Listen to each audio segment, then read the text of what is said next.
الحمد لله نحمده ونستعينه ونستغفره ونؤمن به ونتوكل عليه ونعوذ بالله من شرور أنفسنا ومن سيئات أعمالنا من يهده الله فلا مضل له ومن يضلله فلا هادي له وأشهد أن لا إله إلا الله وحده لا شريك له وأشهد أن نبينا محمدًا عبده ورسوله أما بعد فإن خير الحديث كتاب الله وخير الهدي هدي محمد صلى الله عليه وسلم وشر الأمور محدثاتها وكل محدثة بدعة وكل بدعة ضلالة وكل ضلالة في النار فأعوذ بالله من الشيطان الرجيم يا أيها الذين آمنوا اتقوا الله حق تقاته ولا تموتن إلا وأنتم مسلمون بسم الله الرحمن الرحيم يا أيها الناس اتقوا ربكم الذي خلقكم من نفس واحدة وخلق منها زوجها وبث منهما رجالا كثيرا ونساء واتقوا الله الذي تساءلون به والأرحام إن الله كان عليكم رقيبا أعوذ بالله من الشيطان الرجيم يا أيها الذين آمنوا اتقوا الله وقولوا قولا سديدا يصلح لكم أعمالكم ويغفر لكم ذنوبكم ومن يطع الله ورسوله فقد فاز فوزا عظيما قال النبي صلى الله عليه وسلم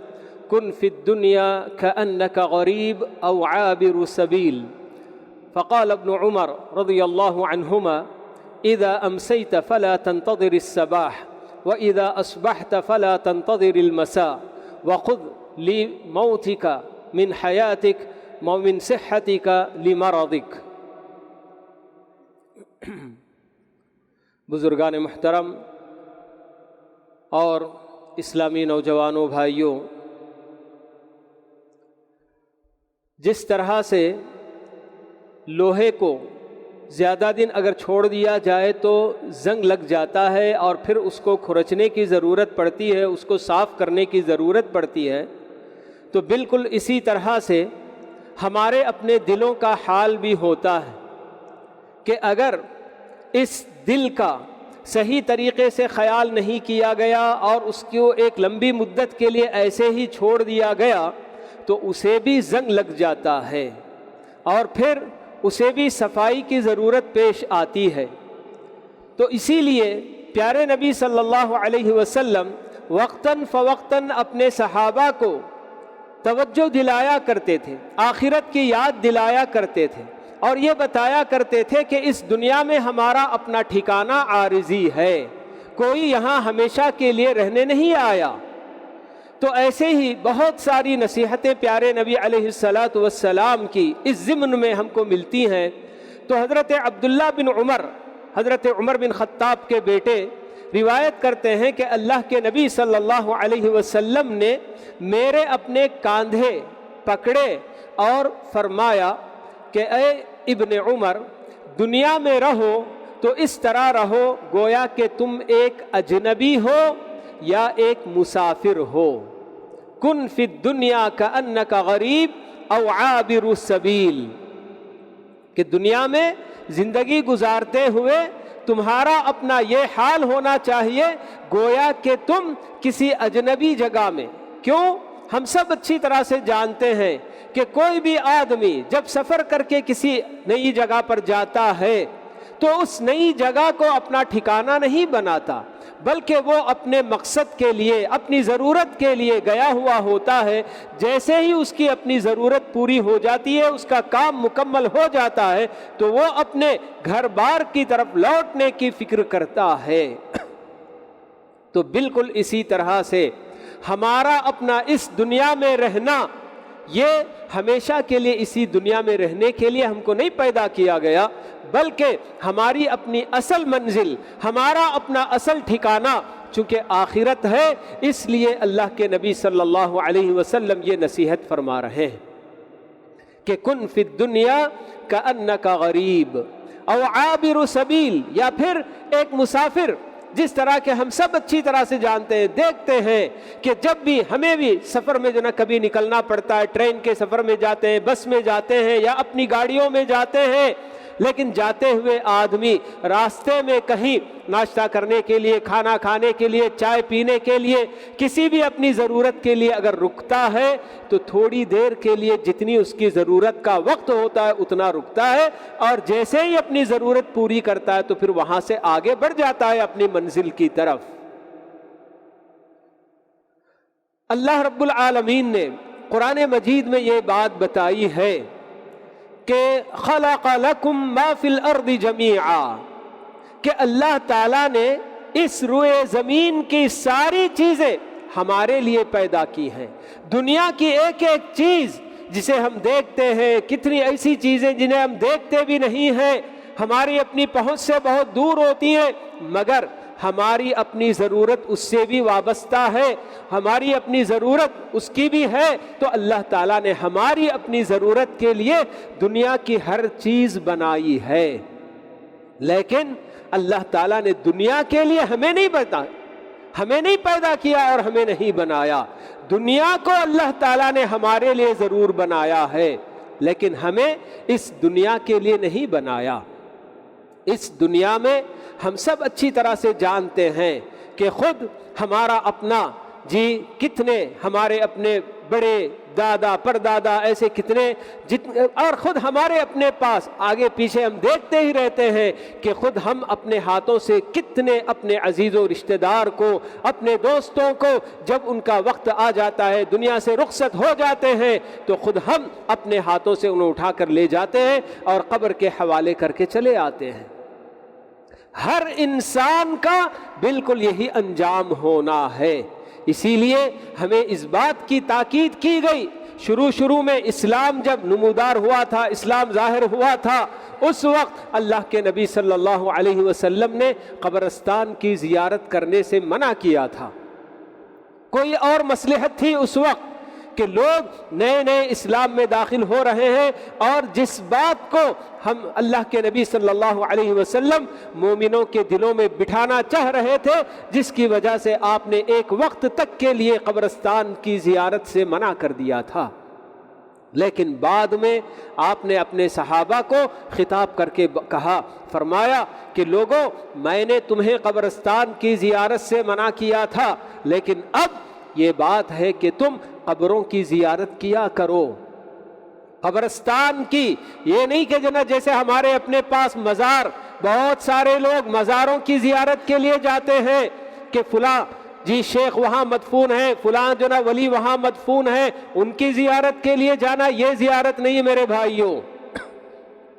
عام قبرستان جہاں سارے لوگوں کو دفنایا جاتا ہے، اور اس کا مقصد بھی آپ خود متعین کرتے بتاتے ہیں کہ قبرستان کی زیارت کیوں کرنی چاہیے، کیونکہ وہ تمہیں بھی اپنی موت یاد دلاتی ہے، آخرت کی یاد تمہارے اپنے دلوں میں وہ تازہ کرے گی، اس لیے قبرستان کی زیارت کیا کرو۔ تو یہ دنیا اللہ تعالیٰ نے بنائی ہے، اور اللہ تعالیٰ کو خوب اچھی طرح سے معلوم ہے کہ اس دنیا کی فطرت کیا ہے، اور ہمارا بھی خالق خود اللہ تعالیٰ ہے، اور اللہ تعالیٰ کو ہماری اپنی فطرت کے بارے میں بھی اچھی طرح سے معلوم ہے۔ اگر ہمیں اس دنیا میں اپنی مرضی سے عیش و آرام کی زندگی گزارنے کے لیے اجازت دے دی جاتی، پابندیاں اللہ تعالیٰ اگر ہم کو نہیں رکھتے، تو پتہ نہیں کتنے ضعیف اور کمزور ختم ہو چکے ہوتے، اور صرف جو طاقتور ہوتے بس وہی زندہ رہ جاتے۔ جانوروں کی زندگی گزرتی، بالکل جنگل راج بالکل یہاں بھی بنا ہوا نظر آتا، لیکن اللہ رب العالمین نے ہمیں جس طرح سے ہمیں بنایا، اس دنیا کو بنایا، دونوں کی فطرت سے اللہ تعالیٰ خوب اچھی طرح سے واقف ہیں، تو اسی لیے ہمیں یہ تاکید کی جا رہی ہے۔ قرآن مجید کی 2 سورتوں میں، سورہ اعراف، سورہ انعام اور سورہ اعراف، دونوں سورتوں میں اللہ رب العالمین نے یہ بات بتائی ہے کہ جب انسان دنیا کے لیے جینے لگ جاتا ہے، اللہ بھی نہیں یاد آتا ہے، آخرت بھی نہیں یاد آتی ہے، اور جو کچھ بھی وہ اس دنیا میں کرتا ہے اس پر اسے آگے چل کر حساب لیا جائے گا، اس کو بدلہ دیا جائے گا۔ یہ ساری چیزیں بھول کر فراموش کر کے جب وہ زندگی گزارتا ہے تو اس کی یہ حقیقت ہو جاتی ہے کہ اللہ رب العالمین جب اسے یاد دلانے کے لیے تھوڑی سی پکڑ بھی کرتے ہیں اور کچھ بیماریاں یا کوئی تنگ دستی اس طرح کی کسی بھی چیز سے اس کو آزماتے ہیں تو انسان یہ کہہ کر آگے بڑھ جاتا ہے کہ یہ سب تو ہمارے اپنے باپ دادا نے بھی سہا ہے۔ انسان کی یہ فطرت بن جاتی ہے کہ جب وہ دنیا کے لیے جینے لگ جاتا ہے اور نہ اسے اللہ یاد آتا ہے، نہ آخرت نام کی کوئی چیز وہ یاد رکھتا ہے، تو پھر اس کے بعد دنیا میں جس طرح کی بھی اس کے ساتھ آزمائشیں آتی ہیں، اور یہ آزمائشیں اللہ تعالیٰ بتاتے ہیں تاکہ اس لیے اس کو مبتلا کیا جاتا ہے، یا تو بیماریاں، جیسے ہمارے اپنے پاس بھی ابھی قریب میں ہم لوگوں نے ایک وبا کورونا کی شکل میں ہم لوگوں نے سب نے محسوس کیا تھا، کتنی جانیں اس کے اندر ضائع ہوئی تھیں، مگر اس وبا کے آنے کے بعد بھی دنیا والے یہی کہنے لگ گئے کہ اتنے 100 سال پہلے بھی بالکل دنیا میں اسی طرح کی وبا آئی تھی، بجائے اس کے کہ یہ دیکھیں، یہ غور کریں کہ اللہ رب العالمین کی طرف سے ہماری اپنی غفلت سے ہمیں بیدار کرنے کے لیے اللہ رب العالمین یہ انتظام کر رہے ہیں، یہ سوچنے کی بجائے دنیا والے یہی کہنے لگ جاتے ہیں کہ ہاں یہ سب اس سے پہلے بھی ہوا ہے، یہ کوئی نئی چیز نہیں ہے۔ اللہ تعالیٰ کی بڑی بڑی نشانیاں جو اللہ تعالیٰ دکھاتے ہیں، اور خود اللہ تعالیٰ بتاتے ہیں کہ وَمَا نُرْسِلُ بِالْآيَاتِ إِلَّا تَخْوِيفًا، کہ لوگوں ہم ہماری اپنی نشانیاں بھیجتے ہیں تو ڈر پیدا کرنے کے لیے، لیکن انسان جب دنیا کے لیے جینے لگ جاتا ہے تو پھر اس کے اپنے دل سے کسی کا خوف بالکل بھی جنا نہیں رہتا، اس کے دل سے ہر ایک چیز کا خوف اٹھ جاتا ہے، خوف سے ڈر سے اس کا دل بالکل خالی ہو جاتا ہے، اور وہ اپنی زندگی اس طرح سے گزارنے لگ جاتا ہے گویا کہ اپنے اسی دنیا میں ہمیشہ ہمیشہ کے لیے رہنا ہے۔ کئی قوموں کی باتیں اللہ رب العالمین نے قرآن مجید میں اسی لیے نقل کی ہیں، بہت ساری قوموں کے واقعات جو اللہ تعالیٰ قرآن میں بتاتے ہیں۔ قوم عاد کے تعلق سے حضرت ہود علیہ السلام جس قوم کی طرف نبی بنا کر بھیجے گئے تھے، قوم عاد، تو ان لوگوں نے اتنی سرکشی اس زمین میں کی، آخر کار یہ نعرہ انہوں نے بلند کر دیا کہ من اشد منا قوہ، زمین میں اللہ رب العالمین کی ساری نعمتیں برتتے ہوئے، کھاتے پیتے سب کچھ کرتے ہوئے یہ نعرہ بلند کرتے ہیں کہ ہم سے بڑا طاقتور اور کون ہو سکتا ہے۔ تو اللہ تعالیٰ فوراً یہی کہتے ہیں کہ اولم یروا ان اللہ الذی خلقہم هو اشد منہم قوہ، کیا یہ اس بات کو بھول گئے، کیا یہ جانتے نہیں کہ جس اللہ نے انہیں پیدا کیا ہے وہ ان سے بھی زیادہ طاقتور ہے۔ تو انسان کی یہی فطرت ہوتی ہے کہ جب وہ اپنے آپ کو بھلا دیتا ہے تو پھر خود فراموشی میں آنے کے بعد خدا فراموشی تک بھی پہنچ جاتا ہے کہ جب اپنی حقیقت بھول جاتا ہے تو اللہ رب العالمین کو بھی وہ بھول جاتا ہے۔ اسی لیے اللہ رب العالمین انسانوں کو یاد دلاتے ہیں کہ اے انسان، تمہاری اپنی حقیقت کیا ہے؟ کیا تمہیں نہیں معلوم کہ ایک حقیر سا نطفہ، ایک قطرہ، کہ اس قطرے سے تم بنے ہوئے ہو، اگر اللہ نے نہیں چاہا ہوتا کہ تمہارا وجود ہو تو تم تو پیدا بھی نہیں ہوتے، تو اللہ رب العالمین نے چاہا کہ تمہارا وجود اس دنیا میں ہو تو تب تم پیدا ہوئے ہو۔ تو بس اللہ تعالیٰ کی یہ نعمت کہ اللہ تعالیٰ نے تمہیں اس دنیا میں وجود بخشا، اور تم اس کے بعد اللہ کو ہی بھول جاتے ہو اور پھر لڑنے لگ جاتے ہو، کہنے لگ جاتے ہو کہ میں کیا ہوں۔ تو یہ دنیا کی حقیقت جس کی طرف اللہ کے نبی صلی اللہ علیہ وسلم نے حضرت عبداللہ بن عمر رضی اللہ تعالی عنہ کو نصیحت کرتے ہوئے بتایا تھا کہ ہاں کن فی الدنیا کأنک غریب، کہ اے عبداللہ بن عمر، دنیا میں زندگی گزارو، اس میں کوئی شک کی بات نہیں ہے کہ اللہ تعالیٰ خود ہمیں بتاتے ہیں کہ ہمارے اپنے فائدے کے لیے، ہماری اپنی ضرورتوں کے لیے دنیا کی ہر چیز اللہ تعالیٰ نے بنائی ہے، لیکن سوال بس یہ ہے کہ آدمی اس دنیا کے لیے جینے نہ لگ جائے. ہاں اپنی آخرت کو تازہ رکھتے ہوئے آپ اچھی طرح سے دیکھیں گے, محسوس کریں گے, خود آپ اگر غور کریں گے کہ ایک آدمی جو صرف دنیا کے لیے جی رہا ہوتا ہے اس کی زندگی کیسے گزرتی ہے, اور ایک بندہ دنیا کی زندگی تو جی رہا ہے مگر اپنی آخرت کو یاد کرتے ہوئے اور اپنے اصل ٹھکانے کو یاد کرتے ہوئے جو زندگی گزارتا ہے, ان دونوں کی زندگیوں میں کتنا فرق ہوتا ہے. ہم سب اچھی طرح سے جانتے ہیں کہ دنیا کے لیے جینے والے کتنے بندے جو صرف اس دنیا کے لیے جیتے ہیں, بڑے بڑے جو نا بالکل بلیونیر ملیونیر اور کیا کیا نہیں ہوتے ہیں, لیکن جو بھی آدمی اس دنیا سے رخصت ہوتا ہے, رخصت ہونا ہی ہے, ہر انسان کو ایک وقت یہ دنیا چھوڑ کر جانا ہی جانا ہے, لیکن جاتے ہوئے وہ کیا لے کر جاتا ہے؟ کیا اپنی کمائی ہوئی دولت میں سے سارا خزانہ اپنے ساتھ لے کر جاتا ہے؟ جو کچھ بھی ہم دیکھتے ہیں, بس جتنا بڑا آدمی بھی کیوں نہ ہو, بس سارے لوگ اسے آخر کار یا تو دفناتے ہیں یا پھر جلانے والے جلا کر خاک کر دیتے ہیں, بس یہی اس کا جو نا انجام ہوتا ہے. اور جو کچھ بھی اس نے اس دنیا کے لیے کمایا تھا, ایک ایک چیز کہاں کہاں سے کون کون سی چیز منگا کر سب جو اپنی دنیا آراستہ کیا تھا, اپنے گھر کو سجایا تھا, اپنے بنگلے کو سجایا تھا, اور اپنی دنیا اس نے کیا کیا نہیں بنائی تھی, لیکن ساری دنیا اپنے پیچھے جیسے ہی آنکھ بند ہوتی ہے تو بس سب کچھ چھوڑ کر دوسروں کے حوالے کر کے نکل جاتا ہے. اگر جاتا ہے آدمی کے ساتھ کوئی چیز جاتی ہے تو بس اس کا اپنا عمل ساتھ میں جاتا ہے.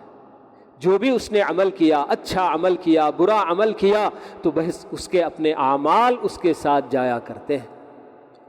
تو اسی لیے عبداللہ بن عمر رضی اللہ تعالی عنہما نے اس حدیث کو روایت کرنے کے بعد آگے وہ خود کہا کرتے تھے کہ اے انسان, زیادہ لمبی امید لے کر زندگی مت گزارو. بتاتے ہیں کہ جب شام تمہیں نصیب ہو گئی تو صبح کا انتظار مت کرو. یہ مت سوچو کہ دوسری صبح مجھے ملے گی, دوسرے دن کا سورج بھی میں دیکھ پاؤں گا, اس امید میں بھی مت رہو. اگر تمہیں صبح نصیب ہو گئی تو شام کا سورج غروب ہوتا ہوا میں دیکھ پاؤں گا, اس کی بھی امید مت رکھو. یعنی کہ تم کو جتنی بھی مہلت ملتی ہے اس مہلت کو غنیمت جانو اور اپنی آخرت بنانے کی فکر کر لو کہ دنیا کی یہ زندگی اللہ رب العالمین نے ہر انسان کو جو دے رکھی ہے تو یہ اپنی آخرت بنانے کے لیے اللہ تعالیٰ نے دے رکھی ہے. جتنی زیادہ بندہ اپنی اس دنیا کی زندگی سے اپنی آخرت کا سامان کرے گا وہی بالکل کامیاب ہوگا. کیونکہ ہمیں یہ بات واضح طور پر بتا دی گئی ہے کہ اصل کامیابی اسی آخرت کی کامیابی ہے. فمن زحزح عن النار وادخل الجنة فقد فاز. یہ اللہ رب العالمین قرآن مجید میں بتاتے ہیں کہ جس بندے کو جہنم کی آگ سے بچا لیا گیا اور جنت میں داخل کر دیا گیا, بس وہی حقیقت میں کامیاب ہوا. تو اس کامیابی کو حاصل کرنے کے لیے ایک ایک مومن جو اللہ پر ایمان رکھتا ہے, آخرت پر ایمان رکھتا ہے اور یہ جانتا ہے کہ میرے ساتھ آخرت میں جو معاملہ ہوتا ہے وہ میرے اپنے اس دنیا کے اپنے عمل کے مطابق ہوگا, تو ایسے ایک مومن کے لیے یہ بالکل جو کیا ہے ایسا موقع ہے کہ وہ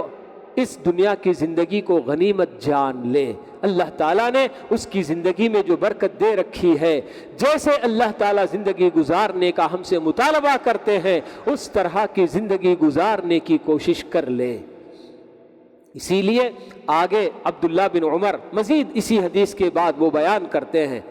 کہ شام پالو تو صبح کا انتظار مت کرو, اگر صبح مل جائے تو شام کا انتظار مت کرو. اور آگے بتاتے ہیں کہ تمہیں صحت و تندرستی نصیب ہے تو اس تندرستی کے ایام میں اس موقع سے اتنا حاصل کر لو کہ پھر بیمار ہو جاؤ تو تم کو وہ سب کام کرنا نصیب نہیں ہوگا. اور ہمیں یہ بھی بات بتا دی گئی ہے حدیث کے اندر کہ جو بندہ اپنی تندرستی میں، اپنی صحت و تندرستی کی حالت میں اللہ رب العالمین کی جو بھی بندگی کرتا ہے، جو بھی عبادتیں کرتا ہے، اگر بیماری کی وجہ سے اگر وہ نہیں کر پاتا ہے تو اللہ رب العالمین اس کے لیے باقاعدہ وہ اس عبادت کا ثواب بھی اس کے کھاتے میں لکھتے ہیں۔ لیکن یہ کب؟ جب آدمی اپنی تندرستی کی حالت میں نیک اعمال کرنے کی عادت اس کی رہی ہو اور اللہ تعالیٰ کے لیے وہ عمل اگر کرتا رہا ہو، تو ایسی صورت میں بیمار ہو کر جب وہ کام کر نہیں پاتا ہے تو تب بھی اللہ تعالیٰ اس کے لیے نیکی لکھتے ہیں۔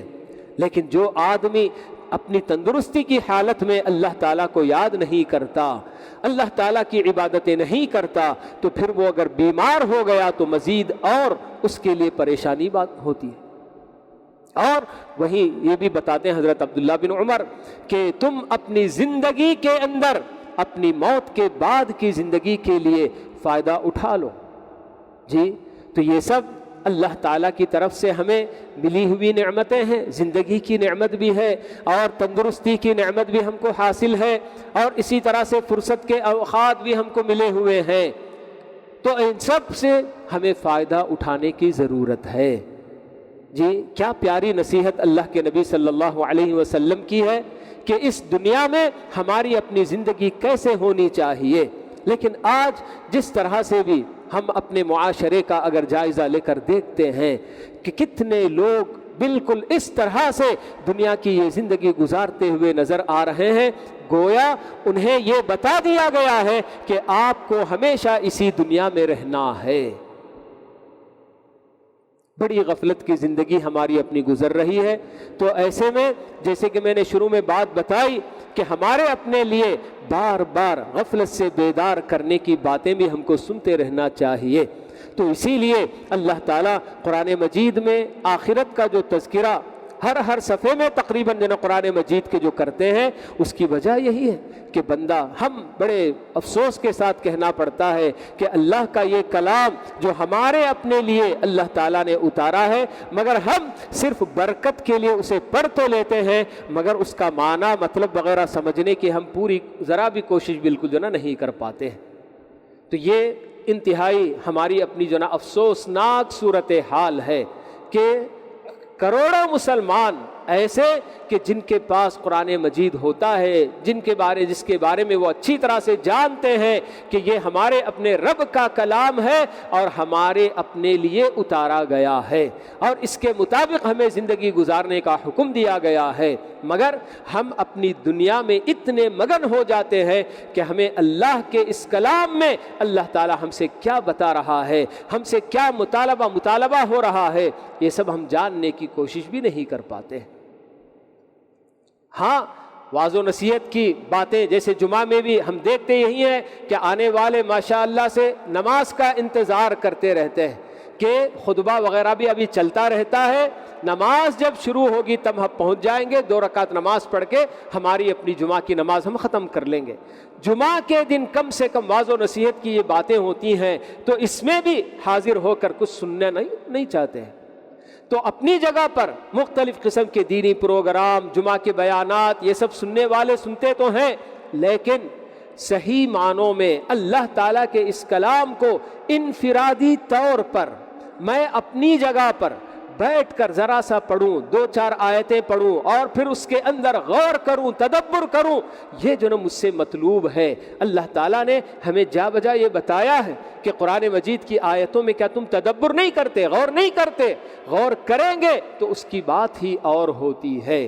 دوسروں سے نصیحتیں ہم سنتے ہیں، دوسروں کی بیانات ہم سنتے ہیں، واعظ و نصیحت کی باتیں سنتے ہیں، لیکن آدمی جب خود اپنی جگہ پر بیٹھ کر ذرا وقت نکال کر اللہ کا کلام اور اللہ کے رسول صلی اللہ علیہ وسلم کی حدیثیں 2-4 اگر پڑھتا ہے اور اس میں کیا باتیں بتائی جا رہی ہیں یہ اگر غور کرے تو پھر اس کے اندر تبدیلی آنی انشاءاللہ لازم ہے۔ تو اللہ رب العالمین سے دعا ہے کہ اللہ تعالی ہم سب کو اس دنیا کی جو چکا چوند ہے اور اس کی جو آسانیاں آسائشیں ہیں ان تمام سے اپنے آپ کو بچاتے ہوئے دنیا جس طرح سے گزارنا چاہیے، جتنی ہماری اپنی ضرورت ہے اتنی ضرورت حاصل کرتے ہوئے اس دنیا کی زندگی کو گزارنے، اور اس زندگی کو اللہ تعالیٰ نے ہمیں جو مہلت دے رکھی ہے زندگی کی شکل میں، اسے اپنی آخرت بنانے میں زیادہ سے زیادہ لگانے کی اللہ تعالیٰ ہم سب کو توفیق نصیب فرمائے۔ اقول قولی ھذا واستغفر اللہ لی ولکم ولسائر المسلمین من کل ذنب فاستغفروہ انہ ھو الغفور الرحیم۔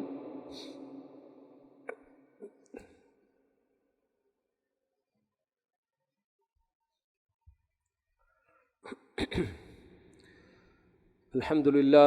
للہ کفا وسلام علی عباده الذین اصطفى اما بعد اللهم صل علی محمد وعلى آل محمد كما صليت على ابراہیم وعلى آل ابراہیم انك حمید مجید اللهم بارک علی محمد وعلى آل محمد كما بارکت علی ابراہیم وعلى آل ابراہیم انك حمید مجید وارض اللهم عن الخلفاء الراشدین الائمة المہدیین ابی بکر وعمر وعثمان وعلی وعن سائر اصحاب نبیک اجمعین والتابعین لهم بإحسان الى یوم الدین وعنا معهم بمنک وکرمک وإحسانك يا أكرم الأكرمين ربنا آتنا في الدنيا حسنة وفي الآخرة حسنة وقنا عذاب النار ربنا ظلمنا أنفسنا وإن لم تغفر لنا وترحمنا لنكونن من الخاسرين اللهم آت أنفسنا تقواها وزكها أنت خير من زكاها أنت وليها ومولاها اللهم إنا نسألك الهدى والتقى والعفاف والغنى اللهم لا تدع لنا ذنبا إلا غفرته ولا عيبا إلا سترته ولا كربا إلا نفسته ولا هما